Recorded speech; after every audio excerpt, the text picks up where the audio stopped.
Hi, in this video, we are going to discuss the very basic yet a very important topic under IPC, that is, the elements of crime.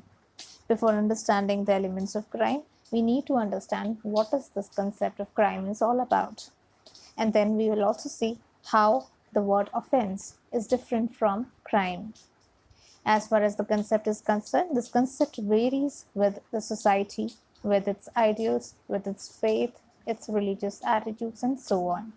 For example, in case where adultery before the delivery of the landmark judgment of Joseph Shine, it was considered as an offense under Section 497 IPC. But now, in today's scenario, adultery is no more an offense, right? Similarly, sati system, which was so much prevalent earlier, is now an offense. So, uh, the crime is something which is actually the violation of law. The process of violation of law is crime, whereas offense is a term which is defined under the acts or the legislations or the codes. For example, under IPC section 40, you'll find the word offense, that these are the offenses. So the offenses are something which is actually the action, the conduct which has resulted into a consequence, right? That consequence is something which is prohibited by law, which is contrary to law. So overall, if we see that what is this crime exactly, it is actually an act. An act also includes an omission of the relevant act which should not have happened or which should not have been committed, which is contrary to law and which is punishable. So is this something which is punishable by me and you? No, it is punishable by the state. How? Through the judicial proceedings. It is not that any authority is going to call a person at an individual level. It has to follow a certain process, legal process. That thing is called the judicial process. So crime is something which is an act or omission which is contrary to law. Contrary to law, and also here is the violation of the public rights and not the violation of private rights.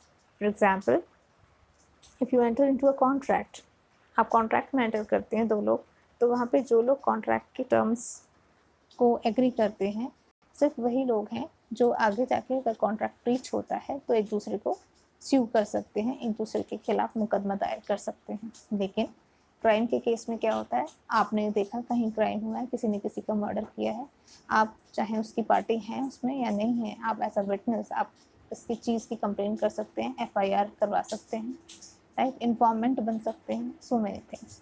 तो crime is something which is actually affecting every person. So it is violating one's public rights, not just the private rights. So now what are the public rights? Public right is like right to safety, security, right to person, right to property. So these are right to reputation. These are all something which constitutes the public rights. Now coming to the next concept, what are the definitions of crime? We'll not go deep into this definition here. See, as far as the criminologists are concerned, they have given these definitions as per their perceptions. But overall, in crux, if we find that it is actually a public wrong, as I told you earlier, a legal wrong. Legal wrong क्यों है? जो law की नज़रों में गलत है, जो public wrong भी है. पब्लिक रॉन्ग यानी कि जहाँ पे आपकी पब्लिक राइट्स वायलेट की हुई हैं. तीसरी चीज़, या सोशल रॉन्ग है या प्रोसीजरल रॉन्ग है. जैसे मैंने आपको भी बताया कि जुडिशल तरीके से आप एड्रेस किया जाएगा उन सारी चीज़ों को. ऐसे नहीं कि कोई प्राइवेटली आएगा और एक पंचायत लगेगी और उसमें आपका क्राइम डिसाइड किया जाएगा. That is not the thing. And it is affecting the rights in rem, यानी कि against the entire world as compared to the right in personam. जैसे कि सिविल केसेस में, जैसे मैंने आपको कॉन्ट्रैक्ट बताया, तो ऐसा नहीं है. तो अगर हम कहें कि किसी ने ये क्राइम किया है या ऑफेंस किया, मैं यहाँ पे इंटरचेंजेबली यूज़ कर रही हूँ, ऑल्दो मैं आपको भी बता चुकी हूँ दोनों में डिफरेंस, कोई ख़ास डिफरेंस नहीं है. तो आप कब कहेंगे कि किसी ने उस एक्ट के, उस कोड के अकॉर्डिंग, यानी कि फॉर एग्जांपल अभी हम IPC पढ़ रहे हैं तो हम IPC के रेफरेंस से बात करते हैं कि कब ऑफेंस माना जाएगा. तो क्या ये कोई जानवर अगर करता है, सपोज करो किसी को कोई कुत्ता काट लेता है, किसी का पेट है, तो क्या ऐसा हो सकता है कि हम उस डॉग को पनिश करें? Obviously no. तो यहाँ पे ह्यूमन बीइंग ने ही ऐसा कुछ किया हो, राइट। दूसरी चीज़, क्या वो एक्ट ऐसा हो सकता है जो उसके दिमाग में भी ना हो, जो उसने सोचा भी ना हो, और उसने ऐसा कर दिया, उसके लिए उसको आप लायबल ठहराएंगे, क्रिमिनली लायबल ठहराएंगे? ऐसा किया जा सकता है? Again answer is no. तीसरी चीज़, क्या सिर्फ आप इंटेंशन बनाकर, यानी कि सिर्फ दिमाग में जो मेंटल एलिमेंट है, सिर्फ आपके दिमाग में आप सोच रहे हैं क्या, और आपने उसको एक्ट नहीं किया, आपने उसको दिखाया नहीं, मैनिफेस्ट नहीं किया, तो क्या वो ऑफेंस बन जाएगा? Again the answer is no. तो आपको कुछ करना पड़ेगा, कोई ओवर एक्ट करना पड़ेगा। इसलिए हमने बात की ह्यूमन बीइंग ऐसा, एक तो ह्यूमन बीइंग हो, उसका मेंटल एलिमेंट हो, उसका जो एक्सटर्नल एलिमेंट हो, जो हम एटमोस्फियर बात कर रहे हैं, और जिससे उसको किसी तरीके का की इंजरी हुई हो। अब यहाँ पे जो इंजरी वर्ड है, ये इंजरी घाव नहीं है, ये इंजरी वो इंजरी है जो हम सेक्शन 44 आईपीसी में पढ़ते हैं, और इसमें 4 तरीके की इंजरीज बताई गई हैं। वो कौन कौन सी 4 तरीके की इंजरीज हैं? वो चाहे फिजिकल इंजरी है, या मेंटल इंजरी है, रेपुटेशन है, या पर्सन से रिलेटेड है, यानी कि जैसे किसी ने किसी को मार डाला, राइट। तो इस तरीके की जब इंजरीज आती हैं, तो इन चारों तरीके की के नुकसान को हम इंजरी कहते हैं। तो अगर ये चारों एलिमेंट्स जहाँ पर होते हैं, उसको हम ऑफेंस की कैटेगरी में डालते हैं। Now we are going to discuss one by one what is this mens rea and what is this actus reus. As far as human being and injury is concerned, I don't need to explain them. Elements में सबसे पहले हम mains रिया देखते हैं। अब देखिए एक चीज़ और है कि जब कोई भी एक्शन होता है, फॉर एग्जांपल एक ए ने बी का मर्डर किया, ठीक है, ए ने बी के ऊपर वार किया, तो यहाँ पे सिर्फ वार करना या कोई एक्शन करना अपने आप में तब तक ऑफेंस नहीं होगा जब तक प्रोसिक्यूशन ये प्रूफ नहीं कर देता कि इसने उस गिल्टी माइंड से ये काम किया था, ये कृत्य किया था। इसलिए मैंने आपको के यहाँ पे लिखा भी आपके लिए that both must coexist at the same time. तो जब तक अगर वो दोनों एक सेम टाइम पर नहीं होते, यानी कि सपोज करो आपने एक पिस्टल ली, आपके दिमाग में किसी को मारने की इंटेंशन नहीं थी। अब देखिए यहाँ पे इंटेंशन का मतलब और बहुत सारी चीज़ें मेंस रिया में यहाँ पे हम बात करेंगे अभी मेंस रिया से रिलेटेड, तो उसमें बहुत सारे एलिमेंट्स आएंगे, सिर्फ इंटेंशन नहीं है इसमें से, राइट। तो आपको ये देखना है कि वो मेंटल एलिमेंट जो वॉलंटरी एलिमेंट है वो, और साथ में जो एक्शन हुआ है वो, ये दोनों चीज़ें कंसिडरेशन में लेंगे, तभी वो ऑफेंस की कैटेगरी में फॉल करेगा, जो कि पनिशेबल होगा, otherwise not. So, mens rea, as you can see here, it's a fundamental principle of penal liability. So, it is basically an internal element or mental element, or you can also call it as a guilty mind or a criminal intent. या mind का ऐसा state है, वो ऐसी स्थिति में है जो कि ऐसा काम कर रहा है जो लॉ उसको प्रोहिबिट करती है, जो लॉ उसको अलाउ नहीं करती है। इसके बेसिस पर एक मैक्सिम भी है जिसको कहते हैं actus non facit reum nisi mens sit rea. That means an act in itself does not make a person guilty unless accompanied by a guilty mind. तो जब तक पर से, यानी कि ऊपर से आप क्राइम नहीं बोल सकते जब तक कि उसमें ये जो माइंड एट फॉल्ट है वो नहीं होगा। So that is very very important, right. देखिए मेंस रिया हम आईपीसी में ऐसी बहुत सी टर्म्स हैं, टर्मिनोलॉजीज़ हैं जो यूज़ की गई हैं, ना सिर्फ आईपीसी में, आप और भी एक्ट्स में देखेंगे, जैसे प्रिवेंशन ऑफ करप्शन एक्ट या prevention of money laundering act, और भी जो क्रिमिनल एक्ट्स हैं उनमें भी आप इस तरीके के वर्ड्स देखेंगे, POCSO, right, prevention protection of children against sexual offences. तो आप इस तरीके के एक्ट्स देखेंगे तो वहाँ पे भी ऑफेंस वर्ड देखेंगे और वहाँ पे ये टर्मिनोलॉजीज यूज़ की गई होंगी, जैसे इंटेंशन है, knowledge, dishonestly, fraudulently, reason to believe, voluntarily, so many things. मैं इसके ऊपर कुछ डिस्कस यहाँ पे नहीं करूँगी, सेक्शन वाइज डिस्कस नहीं करेंगे हम, क्योंकि सेक्शंस मैंने आपको बता दिए हैं। यहाँ पे आप कुछ सेक्शंस में ये डिफ़ाइन की गई हैं ये टर्मिनोलॉजीज़, और कुछ सेक्शंस में ये सिंपली यूज़ की गई हैं, उनकी डेफिनेशंस नहीं दी गई हैं, उनको क्लियरली बताया नहीं गया है। सो लेट्स सी ये इनका क्या मतलब होता है। इंडिविजुअली हम देखते हैं कुछ टर्मिनोलॉजीज जो काफ़ी इंपॉर्टेंट होती हैं, जिनका मीनिंग हमें देखना है कि what are these terminologies. See mens rea includes intention etcetera. तो इंटेंशन क्या होता है? It is actually the violation और the active desire to do an act.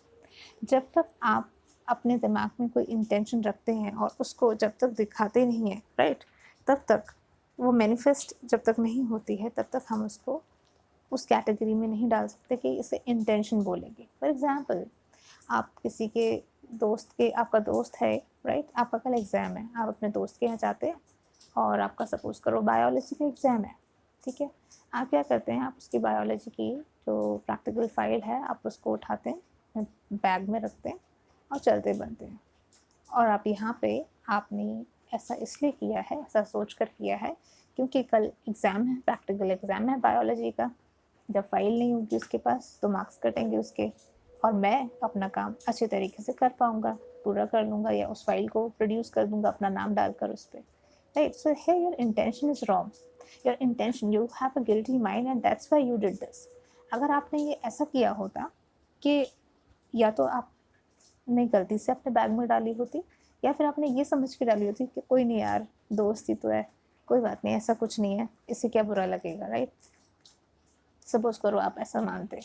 अगर आपकी इंटेंशन सही है तो वो ऑफेंस नहीं होता, लेकिन जैसे ही वो गिल्टी एलिमेंट आपके दिमाग में आता है, वहीं वो इंटेंशन ऐसी इंटेंशन हो जाती है जो ऑफेंस को, उस आपके एक्ट को ऑफेंस बना देती है, उसको क्रिमिनल बना देती है। नॉलेज, नॉलेज का क्या मतलब हुआ? जो भी एक्ट आपने किया है उसके कॉन्सिक्वेंसेस के बारे में आप जानते हैं। फॉर एग्जाम्पल, एक व्यक्ति जो कि पागल है, जिसको कहा जा रहा है that he is unsound minded. Now I am not going into that depth कि वो लीगली अनसाउंड है या मेडिकली अनसाउंड है। सब लोग उसको अनसाउंड माइंड कह रहे हैं, राइट। अभी हम सिर्फ इतना देखते हैं। अब यहाँ पे वो किसी की कार के शीशे तोड़ देता है और जल्दी से वहाँ से भाग जाता है, इस वजह से कि कहीं उसको किसी ने देख लिया तो कहीं कोई एक्शन ना ले लिया जाए। तो क्या बोलेंगे आप इसको? यहाँ पे उसको हम, पहली चीज़ तो ये है कि वो लीगली अनसाउंड नहीं है, लीगली वो जानता है उसके कॉन्सिक्वेंसेस। तो इसीलिए हमने कहा कि नॉलेज होना ज़रूरी है जो एक्शन लिया जा रहा है, जो एक्ट किया जा रहा है। तो क्या ऐसा भी हो सकता है कि कुछ ऐसे भी केसेस हो सकते हैं जहाँ पे अवेयरनेस हो, यानी कि नॉलेज हो, लेकिन इंटेंशन ना हो ऐसा काम करने की, गिल्टी माइंड ना हो? बिल्कुल हो सकता है। फॉर एग्जांपल, हम आगे एक्चुअली एक्सेप्शंस में पढ़ेंगे। जैसे कि एक पेशेंट है, पेशेंट एक पर्सन है, और घुड़सवारी उसने की थी, अचानक से घोड़े से गिर जाता है, वो 18 साल से ऊपर का है, राइट। और यहाँ पे क्या, जो भी एज का है, ठीक है, उसको उसका एक्सीडेंट हुआ और इतना ज़्यादा ब्लीड कर रहा है, उसका कोई आसपास कोई गार्जियन नहीं है, वो खुद होश में नहीं है, उसकी सर्जरी अर्जेंटली करनी पड़ रही है, इमरजेंसी वार्ड में है वो। यहाँ पे सर्जन ने, अगर सपोज़ करो, नेग्लिजेंस नहीं होनी चाहिए, अगर सर्जन ने गुड इंटेंशन से, गुड फेथ में अगर उसको ऑपरेट किया है और उसके बाद भी वो उसकी डेथ हो जाती है, तो उस केस में हम ये कहेंगे कि यहाँ पे ऑल्दो नॉलेज तो थी लेकिन इंटेंशन नहीं थी उसको मारने की, पेशेंट को, तो यहाँ पे surgeon will not be liable, criminally liable. Reason to believe, now what is this reason to believe? जहाँ पे सफिशेंट कॉज होना चाहिए बिलीव करने का। भाई रात में, फॉर एग्जांपल, आपको कोई एक वॉच देता है, वो भी राडो की वॉच देता है, राइट, रात के 12 बजे सपोज करो, और कहता है इसको अपने पास रखना और आप हमेशा के लिए रखो, बस 20 रुपये दे दो, इसका क्या लूँ मैं आपसे। ऑब्वियसली आप भी जानते हैं कि इस तरीके की कंपनी की वॉच कितनी महंगी होती है, राइट, और आपसे कोई सस्पिशियस कंडीशंस में कुछ ऐसा करने के लिए कह रहा है, तो क्या आपको नहीं लगता, बेशक आपको ये नॉलेज नहीं है कि वो कहाँ से आई है, तो पर आपको क्या इतना शक नहीं होता उस चीज़ पर कि ये कहाँ से आई होगी? So you must have the sufficient cause to believe whatever you are doing. अगर आप उस ऐसी वॉच को रिसीव कर रहे हैं, फ्री में ले रहे हैं, या फिर इतना माइनर सा अमाउंट दे रहे हैं, तो इसका मतलब आप स्टोलन प्रॉपर्टी रिसीव कर रहे हैं, और स्टोलन प्रॉपर्टी रिसीव करने का मतलब क्या होता है? It is an offence under IPC। Then recklessness. Now, though this is a term which is used under IPC but not defined anywhere under IPC, इसका मतलब होता है जब कोई किसी कॉन्सिक्वेंसेस को ऑलरेडी समझ सकता है, देख सकता है। फोरसीज का मतलब होता है ऐसा उसे मालूम होता है कि कुछ ऐसा हो सकता है, लेकिन उसकी इंटेंशन नहीं होती है ऐसा करने की, या डिज़ायर नहीं होता है। तो यानी कि फॉर एग्जांपल रेकलेस, जैसे आपने ड्राइविंग में देखा होगा, स्पीड में चला रहे हैं, ड्राइविंग कर रहे हैं, राइट, या जानबूझकर शराब पी है, ऐसा नहीं किसी ने गलती से फैलाई है, जानबूझ के शराब पीकर ड्राइविंग कर रहे हैं स्पीडी, राइट, और साथ में क्राउडेड जगह पे जा रहे हैं, आप क्राउडेड जगह पे लेकर जा रहे हैं, नैरो सी स्ट्रीट है, वहाँ पे आप कार लेकर जा रहे हैं, ड्राइव कर रहे हैं, तो ये क्या है? ये रेकलेसनेस नहीं है तो क्या है? यानी कि यहाँ पे you are mentally indifferent to the consequences of your act, you are not caring about whatever happens. आप कहते हैं I don't care, that I don't care attitude is recklessness. Then negligence. What is negligence? Negligence is where you were supposed to have a reasonable care and precaution like a reasonable prudent person, but you didn't take that thing. जैसे कि आप एक doctor हैं, right, और doctor की responsibility है कि उसे हर injection, medicine, whatever medicine he is administering, जो भी वो दे रहा है उसको पता है कि वो कैसी है, क्या उसका कितने अमाउंट में देना है या क्या है। उसके बाद भी आप एज अ डॉक्टर जो स्किल आपसे एक्सपेक्ट किया जाता है आप वो नहीं करते हैं, आप उस स्किल के अकॉर्डिंग बिहेव नहीं करते हैं, और उसकी वजह से, आपकी नेग्लिजेंस की वजह से, है ना, यहाँ पे किसी की डेथ हो जाती है या किसी को नुकसान पहुँचता है। आपने मेडिकल नेग्लिजेंस में कई बार देखी होंगी ऐसी चीज़ें, किसी का लिप्स फूल गए या किसी का कोई लिम्ब खराब हो गया, राइट, तो ये क्या है? ये नेग्लिजेंस है। ये भी आप अभी section 304A IPC for example, इसमें आप देखेंगे ये नेग्लिजेंस, रेकलेसनेस, ये सब चीज़ें। वॉलंटरली का क्या मतलब होता है? वॉलंटरली आप डिफाइन भी किया गया है, उसमें ये बताया गया है IPC में कि when it is caused by means.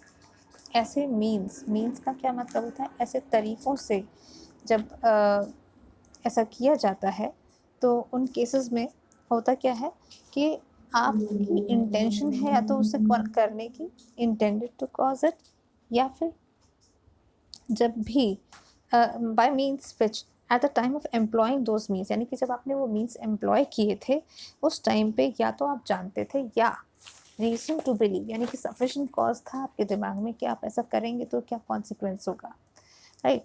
जब ऐसा कुछ होता है आपके माइंड में तो उसको कहते हैं voluntarily.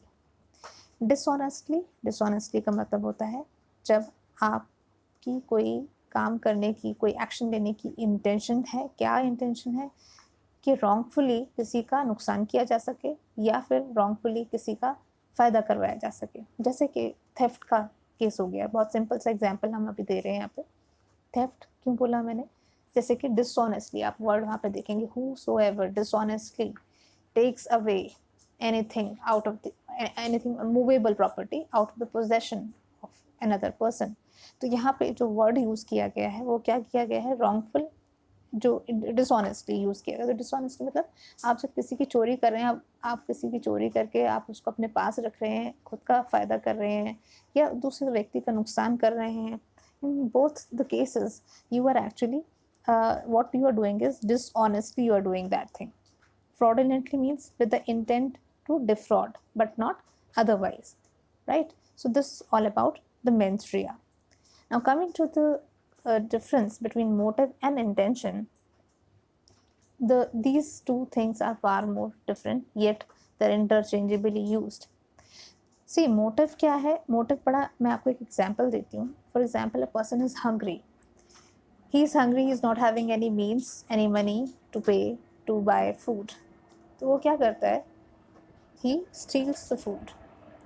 Although the person had a motive, good motive, the motive was to fulfil his hunger, पर उसने क्या किया यहाँ पे? चोरी की उसने, राइट। और चोरी का क्या मतलब होता है? डिसऑनेस्टली कोई काम करना, चाहे वो रोटी की चोरी हो या वो किसी भी चीज़ की चोरी हो। मोटिव आपका जब बैड होता है या अच्छा होता है, इससे कोई मतलब नहीं होता। तो उस केस में आप कहेंगे ना चोरी की है उसने, तो क्यों आप ऐसा कह रहे हैं? क्योंकि motive is actually giving you a reason और अ ग्राउंड ऑफ एक्शन, लेकिन it is not a basis of criminal liability. इसलिए motive is not one of the elements of offence और crime, whatever you say. It is just a feeling which actually purpose the operation of the will, the ulterior object of the person willing. तो motive जब prosecution को जब mens rea prove करता है तो सबसे important चीज़ होती है इंटेंशन तो प्रूव करनी होती है, बिल्कुल नो डाउट मेंसरिया प्रूव करना होता है, और मेंसरिया में मोटिव भी एक एलिमेंट हो सकता है, लेकिन हम मोटिव और इंटेंशन दोनों चीज़ों को एक नहीं बोलते। मोटिव इस चीज़ को प्रूव करने के लिए प्रोसिक्यूशन के लिए इम्पॉर्टेंट होता है कि अगर वो एक्यूज की इन्वॉल्वमेंट की मोटिव नहीं प्रूव करेगा, क्या इसका किस लिए किया ये काम, क्यों, क्वेश्चन है क्यों किया भाई तुमने ऐसा, कैसे किया नहीं, इंटेंशन है डिसऑनेस्टली किया, फ्रॉडुलेंटली किया, but what ever it is. तो मोटिव क्या है, वो किसी को प्रॉम्प्ट कर रहा है कि वो ऐसी कोई इंटेंशन बनाए जिसकी वजह से ऐसा ऑफेंस उससे हुआ। तो इररिस्पेक्टिव कि वो गुड है मोटिव या बैड है, वो उस एक्ट को फिर भी क्रिमिनल बनाएगा, राइट। तो यहाँ पर ये चीज़ें देखना बहुत ही इम्पॉर्टेंट है। मैं आपको एक और एग्जांपल देती हूँ, जैसे कि एक एग्जीक्यूशनर है, वो किसी को फांसी पे लटकाना चाहता है, बहुत मज़ा आ रहा है, चलो निर्भया के कन्विक्ट्स को वो फांसी पे चढ़ा रहा है। ये एक्ट अपने आप में आप अगर देखा जाए उसका मोटिव क्या है, खुश हो रहा है बड़ा, राइट। लेकिन जो फांसी लगाने वाला व्यक्ति है जिसको एग्जीक्यूशनर कहते हैं, वो जुडिशियली इस काम को कर रहा है। सेक्शन 77 आईपीसी में भी आप अभी देखेंगे आगे जाकर। तो he may enjoy putting a death convict to death. यहाँ पे मोटिव जो है वो हमें इससे मोटिव से कोई मतलब नहीं है, हमें ये देखना है कि वो ऐसा तो नहीं है कि प्रोहिबिटेड बाय लॉ, ऐसा तो नहीं मेंसरिया उसका वहाँ पर ऐसा यानी कि माइंड एट फॉल्ट हो, या फिर हमें ये भी देखना है is it prohibited by law. तो ये सब चीज़ें नहीं है, तो इट्स अ लॉफुल एक्ट, तो मोटिव से कोई मतलब नहीं है यहाँ पे, correct. Then what are the exceptions? No, there are exceptions also to menstruation। क्या ऐसा भी कोई ऑफेंस हो सकता है जहाँ पे गिल्टी माइंड नहीं है पर फिर भी हम उसको पनिशेबल बोलते हैं उस एक्ट को? बिल्कुल है। जैसे वेजिंग वॉर अगेंस्ट गवर्नमेंट, भाई आप गवर्नमेंट के खिलाफ भड़काऊ बात करेंगे, काम करेंगे इनफैक्ट, तो बिल्कुल ये एक ऐसी चीज़ होगी जहाँ पे आपको कोई एक्सेप्शन, कोई भी एक्सक्यूज़ नहीं मिलेगा, राइट। सेडिशन हो गया, जैसे सेडिशन जैसे सीए के प्रोटेस्ट हो गए, या जहाँ पे इस तरीके की चीज़ें हो गई, यहाँ पे कहीं कुछ व्यूज़ ऐसे भी हैं कि दिस इज सेडिशन, कुछ व्यूज़ ऐसे हैं it's not sedition. So it is all about the prosecution and the defense counsel, how they prove the things, right? Kidnapping, abduction, यहाँ पे जब कोई बच्चा माइनर है, अब हम देखेंगे आगे माइनर कौन होता है आईपीसी के अकॉर्डिंग, अगर उसके गार्जियन या उसके पेरेंट्स के अगेंस्ट अगर उसको ले जाया जाता है तो वो एबडक्शन, किडनैपिंग में या फिर एबडक्शन एज द केस में भी उसमें फॉल करता है। काउंटरफीटिंग कॉइन्स, ये भी आपका इस कैटेगरी में आता है। भाई आप अगर सपोज करो मशीन आपने अपने पास रखी है काउंटरफीट करने के लिए, अब यहाँ पे आपसे ये पूछा नहीं जाएगा किस इंटेंशन से रखी है।